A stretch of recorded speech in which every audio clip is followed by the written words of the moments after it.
हिंद छोड़ो आंदोलन थी।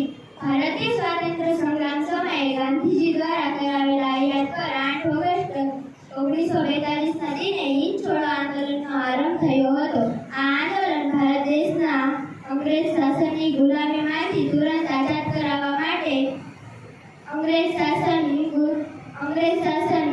એક નાગરિક હકના આંદોલન હતું। 8 ઓગસ્ટ 1942 નો દિવસ ભારતીય ઇતિહાસમાં સીમાચિહ્નને રૂપ દિવસ છે। આ દિવસે મુંબઈના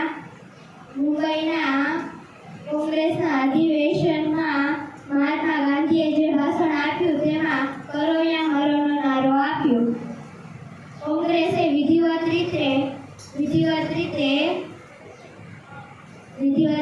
અંગ્રેજોને હિંદ છોડોનો એલાન આપ્યો। હિંદ છોડો એ આઝાદીની લડતનું વધુ તીવ્ર આંદોલન હતું અને ત્યારથી અંગ્રેજો સમજી ગયા કે હવે લાંબો વખત ભારતને ગુલામ રાખી શકાશે નહીં। આ આંદોલનની હવા વાતાવરણમાં હતી જ અને સરકારે પણ તેને કચડી નાખવા પૂરતી તૈયારી કરી રાખેલ હતી। ટૂંક સમયમાં જ આ આંદોલન નેતાગીરી વિહીન બન્યું। તેની અસર એ હતી કે આ લડત હવે લોકોની લડત બની। સ્થાનિક કક્ષાએ આ લડત લોકોએ પોતપોતાની રીતે લડત ચલાવી। અગાઉના લડત કરતાં આ હિંદ છોડો આંદોલન લડત વધુ વ્યાપક હતું અને સ્વરાજ્ય તીવ્ર ઉત્કંઠાથી લોકોએ તેમાં ભાગ લીધો। સામે પક્ષે સરકાર પણ વધુ આક્રમક બની। અગાઉ કરતાં વધુ લાઠી અને બંદૂકનો ઉપયોગ કર્યો।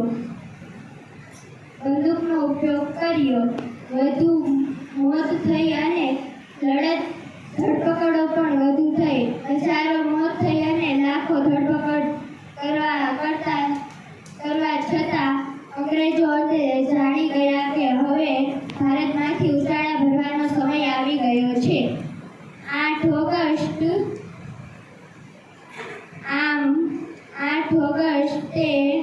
ઓગસ્ટે